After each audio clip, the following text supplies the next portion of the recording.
Assalamualaikum warahmatullahi wabarakatuh. Waalaikumsalam Selamat warahmatullahi pagi sahabat religi. Bertemu lagi dalam program Kemenak Rembang on Podcast. Minggu ini adalah minggu yang spesial karena selama 5 hari kita kedatangan tamu dari Balai Diklat Keagamaan Semarang yang tengah melakukan dan menyelenggarakan kegiatan pelatihan pembelajaran tematik yang melibatkan 40 guru MI yang ada di Kabupaten Rembang. Pada kesempatan kali ini kita kedatangan tamu spesial yaitu Bapak Maliki MPDI. Assalamualaikum Bapak. Waalaikumsalam warahmatullahi Kabar baik, sehat ya Bapak ya? Alhamdulillah. Tetap jaga kesehatan di masa pandemi ini. Kemarin masa pandemi kemarin nggak ada ini Pak, nggak ada keluhan apa Pak? Sempat khawatir gitu? Ya, sempat sedikit lah. Karena pernah tidak bisa mencium. Oh gitu. Iya, pernah tidak tidak bisa mencium ya. 3 harian. Tapi Bapak nggak rapid, nggak periksa. Sebelum periksa saya ada info di WA, itu kan harus mengkonsumsi bawang putih. Oh gitu. Nah, saya mencoba selama 2 hari, pagi dan sore. Alhamdulillah hari ketiga sudah bisa sudah pulih. Paginya saya rapid, alhamdulillah negatif. Sudah negatif. Jadi antisipasi diri sendiri ya. Iya, oke. Sahabat-sahabat religi yang lainnya mungkin bisa meniru ya cara Pak Maliki untuk mengantisipasi bagaimana ketika kita merasakan gejala tidak bisa mencium, yaitu dengan mengkonsumsi bawang putih ya Pak ya. Dikeremes gitu ya Pak ya. Dikunyah gitu. Awalnya memang dikeremes, tapi rasanya ternyata nggak enak juga. Nggak enak juga ya, iyalah. Bawang putih ya, pengaruh-pengaruh itu ya. Betul, ya. Panas, panas kayaknya. Terus akhirnya hari kedua itu saya haluskan dan diminum dengan apa itu namanya madu. Sekarang sudah sehat lagi. Alhamdulillah sekarang sudah sering mengkonsumsi vitamin ya Pak ya, atau rempah-rempah gitu untuk menjaga imunitas tubuh. Insya Allah kalau di rumah selalu pagi dan sore. Iya. Bapak Maliki MPDI, boleh disebutkan Pak biodata Bapak, meliputi tempat tanggal lahir dan sekarang beralamat di mana, domisilinya di mana? Oke, ya nama saya cukup itu lengkap. Maliki ya. Iya, singkat padat. Kayak Imam Malik. Doakan saja. Kemudian saat ini saya beralamat di Ungaran, tepatnya di Perum Korpri. Perum Korpri Ungaran. Perum Korpri Blok E5 RT 1 RW 7 Gedanganak Ungaran Timur, Kabupaten Semarang. Alhamdulillah saya lahir 51 tahun yang lalu. 51 tahun yang lalu. Iya. Keluarga Pak, punya istri berapa, anak berapa? Keluarga istri cukup satu ya? Cukup satu, enggak satu di sini bisa saja. Cukup satu saja lah. Satu di satu tempat. Cukup satu dan alhamdulillah juga dari Pantura. Dari Pantura? Aslinya dari Pati. Oh dari Pati, dekat sini saja. Kebetulan kakak ada di sini juga Rembang. Iya. Di Pancur. Di Pancur, Kecamatan Pancur. Dari istri itu alhamdulillah dapat amanah juga. Alhamdulillah putranya 2 perempuan. Udah kelas berapa saja Pak? Yang satu sekarang sudah kerja, yang kedua baru kelas 1 dan ini lagi kerja. Masih punya satu tanggungan yang kalau tanggungan banyak sih. Tanggungan banyak. Oke. Bapak Maliki ini merupakan salah satu widya iswara di Balai Diklat Keagamaan Semarang ya Pak? Iya betul. Bisa diceritakan Pak awal mula menjadi widya iswara? Wah ini kalau bagaimana diceritakan dulu? Kalau diceritakan panjang ini. Panjang ya, boleh lah sedikit cerita. Iya, awalnya memang saya sebelum di Balai Diklat saya menjadi guru MI. Makanya ketika saya ada PDWK atau di DBK itu gurunya MI, saya senang karena saya ketemu teman sendiri dan saya harus bisa memberikan motivasi kepada merasa flashback. Iya. Memberikan motivasi yang kuat kepada mereka supaya tidak terlalu kecil hati bahwa saya orang MI. Ternyata orang gitu ini ya? sudah ada yang bisa jadi sukses. Gitu. Itu. Ya awal saya menjadi guru itu tahun 90. Jadi lulus PGA Saya PGA mana Bapak? PGA Salatiga. Oh, Salatiga. Ya, Di sini juga ada PGA Lasem ada ya, soalnya ya. Lasem, Marang. Iya. Saya kebetulan di PGA Salatiga. Lulus langsung itu, karena sekolahan madrasah itu di belakang rumah saya, orang tua orang kemana-mana terus nongkrong wae. Nah, akhirnya ya sudah lah, dari situ saya di MI. Di MI. Kemudian tahun 2003. Jadi selama berapa tahun Bapak mengajar di MI itu? Kurang lebih 14 tahunan. 14 tahun. Iya, itu statusnya itu. luar negeri. Luar negeri, swasta, belasan tahun. Iya. Waktu itu sudah berumah tangga Bapak ya? Alhamdulillah saya rumah tangga tahun 94. 94 tuh saya masih SD Pak. Iya. SD kelas 4. Iya, Iya. 94. Itu masih di MI. Kemudian tahun 2003 saya mencoba, itu ada kabar guru bantu itu ya. Ada kabar guru bantu, saya ikut mencoba, alhamdulillah dapat lulus, dapat menota di SD Negeri 1 Genuk Ungaran. SD 1 Genuk Ungaran. Yang pinggir jalan itu ya Pak ya, Genuk betul, ya. di Gapura itu. Ya. Di situ selama 3 tahun. Tapi dari kepala madrasah tidak mengizinkan melepas 100%, karena merasa dari kecil dia yang membesarkan langsung diambil di SD. Akhirnya ketemu di Dinas Pendidikan Kabupaten, mohon supaya nama Mariki tidak diminta di SD. Akhirnya dikabulkan, tapi pihak SD-nya tidak terima. Oh gitu. Akhirnya, jadi buat rebutan ini ceritanya. Dan kenapa sih saya dibuat rebutan? Akhirnya dua kepala itu, kepala SD dan kepala madrasah ditemukan juga di Dinas Pendidikan. Udahlah, dibagi saja. Jadi mulai 2003 sampai 2006 saya di MI Senin Selasa Rabu, di SD Kamis Jumat Sabtu. Ya. Nah, win-win solution ya Pak ya. Itu. Akhirnya tahun 2006 ada kabar kita ada informasi Waktu itu Bapak sudah negeri ya Pak ya? Belum. Oh belum. Semi negeri. Semi negeri. Jadi guru bantu. Guru bantu. 2006 ada pendaftaran juga tetap. Sebenarnya saya aslinya tuh tidak tahu apa sih YI itu. Tapi oleh kepala madrasah saya, coba kalau kita tidak mau merubah sendiri ya Allah tidak akan merubah nasib kita. Ya, akhirnya saya mencoba. Nah, dari kalau nggak salah 108 peserta pendaftar itu diambil 3. Hanya 3. Dan Bapak 3. merupakan salah satu yang beruntung. Salah satu yang beruntung dari 108 orang pendaftar itu. Apa rahasia dulu bisa sampai lolos dari menjadi 3 besar Pak? Padahal saingannya begitu banyak. Saya nggak tahu persis ya, karena asli minat saya tidak ada ke situ. Oh gitu. Saya malah nggak tahu itu. Jadi nasibnya saja yang beruntung gitu ya. Beruntung. Dan alhamdulillah setelah ketika itu hari Jumat mendapat kabar diterima di Balai Diklat, itu di guru bantu Senin, hari Kamisnya itu dapat surat pengambilan SK massal. Jadi diterima di SD di Dinas Pendidikan Kabupaten sama di Balai Diklat. Hari Selasanya dapat kabar diterima di KUA. Jadi bingung, ada 3 itu. Maka saya memutuskan untuk KUA sebagai ASN, sebagai staf gitu. PPK. Dulu belum ada PPK tapi belum kontrak. Dan alhamdulillah diterima di Balai Diklat Semarang dengan berbagai macam pertimbangan harus saya putuskan. Ketemunya di Balai Diklat. Itulah kira-kira sedikit. Kalau diceritakan makanya panjang ya Pak ya. Panjang. Terus apa setelah menjadi Widya Isvara ya Pak ya? Apa yang Bapak rasakan ketika sudah menjadi WI? Adakah perbedaan yang signifikan ketika Bapak menjadi guru MI dan ketika Bapak sudah menjadi Widya Isvara? Peserta didiknya berbeda ya Pak ya? Sebetulnya anak-anak sama orang dewasa. Sama saja.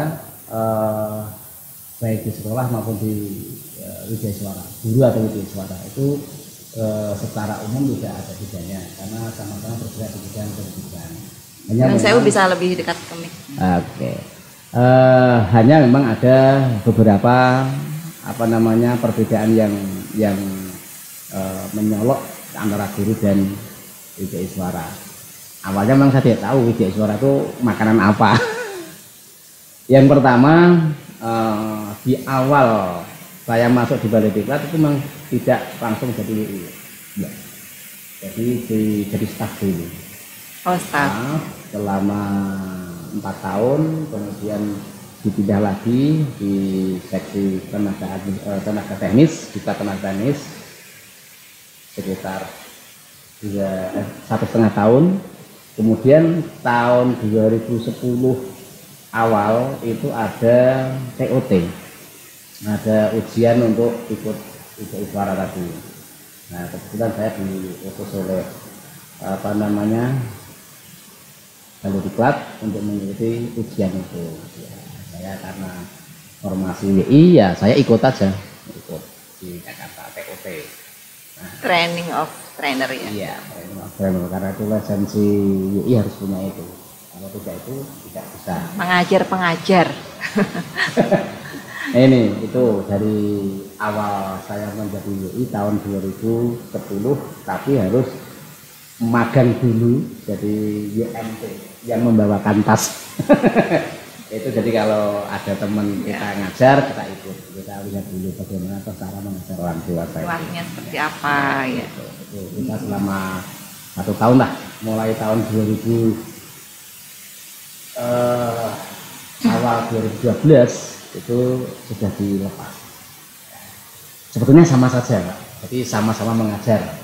Sulit mana, Pak? Tingkat kesulitannya mengajar anak-anak sama mengajar guru tenaga pendidik. Sama-sama sulit sebetulnya.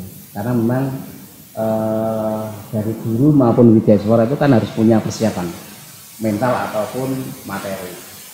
Kalau dilihat dari segi materinya, memang lebih sulit Wijaya Iswara karena materinya lebih berat gitu ya. Pertama itu baru, mesti baru. Kalau guru kan seolah-olah itu stuck berdiri situ aja selama kurikulum belum ini. Itu dari segi materinya. Kalau dari segi user penggunanya itu juga jauh lebih berat karena kalau di sekolah guru itu kan kita menghadapi anak dan anak itu masih perlu bimbingan benar. Jadi guru statusnya sebagai orang tua, pembimbing, pendidik sekaligus. Dan dia harus istilahnya itu kalau orang Jawa mengatakan dulang anak. Dulang. Tapi kalau di WI itu tidak bisa karena yang kita hadapi itu rata-rata ya memang semuanya itu ASN. ASN dan pesertanya kadang-kadang lebih kritis gitu. Betul. Dan mereka itu bukan barang kosong. Mereka itu ibarat aqua, itu sudah penuh, full. Maka ketika kita tidak mempersiapkan diri, bisa saja kita terbantai di situ. Oh gitu. Iya, makanya kalau Wijaya Iswara itu lebih kepada bagaimana mengelola peserta didik, peserta diklat pelatihan itu, sehingga mereka itu bisa diposisikan sama dengan kita, bahwa mereka itu bisa potensi. Nah, bagaimana kita menggali mereka supaya berkembang potensinya. Jadi posisinya lebih dikatakan sebagai fasilitator ya Pak fasilitator, ya? Bukan sebagai pengajar. Bukan. Ya kalau kita memposisikan sebagai pengajar, mereka juga tersinggung. Karena mereka saja lebih pintar bisa dari lebih kita. Pintar dari kita. Itu triknya ya Pak ya. Kemudian strategi juga berbeda. Kalau dulu kan istilahnya pakai pedagogi ya, jadi pembelajaran anak kecil.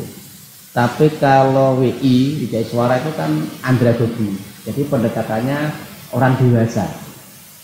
Jadi bagaimana kita mendesain pembelajaran itu bukan desainan untuk anak kecil, tapi anak atau orang yang sudah memiliki kompetensi yang jelas.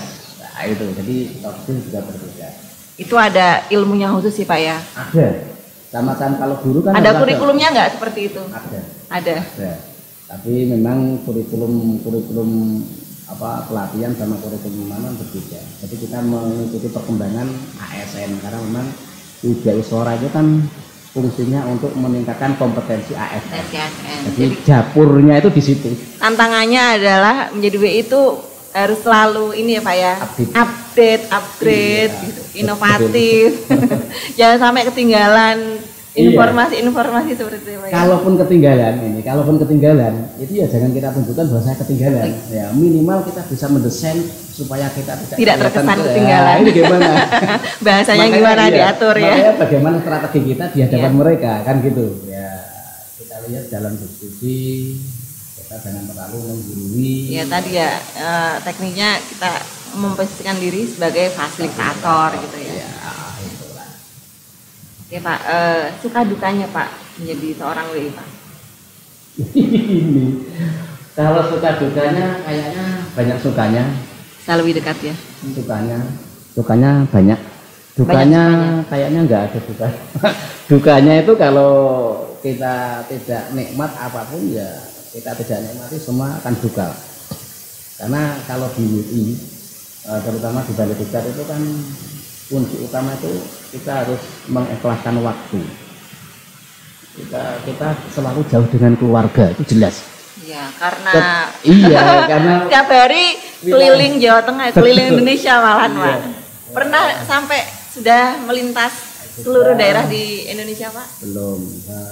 Kalau pelatihan ini di Denpasar pernah, di Surabaya pernah, di Pacitan pernah. Atau pernah studi banding di luar negeri? Kalau di luar negeri belum. Masih, pengen ya Pak ya? Ya pengen sih pengen. Pengen ya. Gitu. Jadi dukanya itu kalau kita rasakan sebagai duka itu memang kita jauh dengan keluarga. Kalau nikmatnya semua nikmat. Tapi kalau ini kita nikmati, ya nikmat saja. Makanya disyukuri. Iya, adalah hidup-hidup kalau orang Jawa mengatakan hidup-hidup lesir gratis. Itu ya. Di antara daerah-daerah yang ada di Jawa Tengah terutama ya. Kalau BDK Semarang ini mencakup Jawa Tengah dan DIY. Ya. Daerah mana yang paling berkesan selama Bapak mengisi diklat? Kayaknya semua berkesan. Semua berkesan. Semua karena peserta semua itu antusias. Memang ada salah satu tempat yang ada kesan saya itu sampai saat ini masih teringat. Itu tapi tidak usah sebutkan di mana ya. Kebetulan pas pesertanya itu penyuluh agama Islam. Itu memang saya sempat marah karena ketika diskusi saya sebagai moderatornya, penengahnya tidak dianggap. Jadi mereka diskusi sudah berhadapan-hadapan, jadi efeknya nanti akan jadi masalah antar mereka. Maka saya marah di situ, saya kembalikan. Saya di sini sebagai moderator, tolong kalau diskusi bicara hadapnya ke saya. Lewat moderator. Iya, jangan langsung lempar sana lempar sini kayak orang Jawa mengatakan itu bisa menjadi masalah. Nah itulah terkesan sing agak-agak sampai saat ini.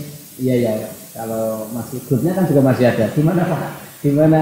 Tapi ternyata setelah saya telusuri itu memang ada sentimen pribadi. Tapi selama saya melaksanakan tugas dari Diklat untuk keliling di daerah-daerah itu baik semua. Kesannya nggak ada yang negatif, nggak ada yang jelek, tapi semua. Outputnya juga ini ya bagus sih Pak ya. Outputnya kita memang tidak bisa langsung bisa merasakan. Tapi kalau pas ada materi tertentu yang selalu kita pantau setelah ada tugas RTL dan lain itu kita ada belum maksimal. Belum maksimal. Jadi masing-masing daerah mungkin akan berbeda. Pesan khusus untuk guru-guru yang ada di Indonesia Pak? Ya, saya berpesan kepada guru-guru semua yang ada di Indonesia, khususnya ini guru madrasah. Mari kita selalu mengupdate diri, hilangkan image negatif kita sebagai guru madrasah, karena kita itu bisa. Sebetulnya kita itu bisa. Ketika kita ada kemauan, ada motivasi untuk bisa. Tapi ketika kita itu sudah pesimis dengan keadaan kita sendiri, posisi kita sendiri sebagai guru madrasah, maka image negatif di luar sana itu aslinya yang membentuk kita sendiri. Maka mari kita selalu bergerak maju untuk meningkatkan kompetensi kita. Jangan hiraukan orang lain mengatakan kalau kita bisa, insya Allah bisa, yakin bisa, pasti bisa. Madrasah hebat bermartabat. Iya, madrasah hebat bermartabat. Itu dimulai dari kita. Iya, saat ini sudah kan, sampai internasional. Iya, saat ini kan madrasah kebanyakan dilirik masyarakat karena memang punya keunggulan di bidang agama selain di bidang umum. Maka itu harus kita pertahankan. Maka jadi guru madrasah nggak usah malu-malu, nggak usah minder. Kita itu bisa kalau kita mau. Kan siap gitu. Bersaing di dunia internasional. Pemirsa, demikian wawancara singkat kita dengan Bapak Maliki yang menjabat sebagai Widya Iswara di Balai Diklat Keagamaan Semarang. Terima kasih Pak Maliki atas waktu yang diberikan di sela-sela kesibukan Bapak ini, nyolong-nyolong waktu Bapak ya. Iya, saya tadi diculik panitia. Padahal ini sejatinya Bapak harus mengajar ya Pak ya. Ini tadi baru peserta baru diskusi membuat desain pembelajaran tematik. Saya sudah izin mohon untuk keluar sebentar, tapi enggak mencuri ya. Panitia juga enggak. Jadi saya tidak berdosa ya Pak. Oh enggak. Sama terima kasih ya. Oke. Tentunya sudah banyak hal yang bisa kita petik ya dari apa yang disampaikan Pak Malik tadi. Semoga menginspirasi kita semua untuk selalu berbuat yang terbaik bagi agama, nusa, dan bangsa, terutama dalam mewujudkan madrasah hebat bermartabat. Sekian siaran podcast kita kali ini. Podcast selanjutnya kita akan berbicara lebih lanjut dengan Widya Iswara yang satunya, yaitu Ibu Bri Lestari, tentang apa saja sih materi pelatihan yang digelar selama 5 hari ini. Terima kasih atas perhatian sahabat Regi sekalian. Wassalamualaikum warahmatullahi wabarakatuh. Waalaikumsalam warahmatullahi wabarakatuh.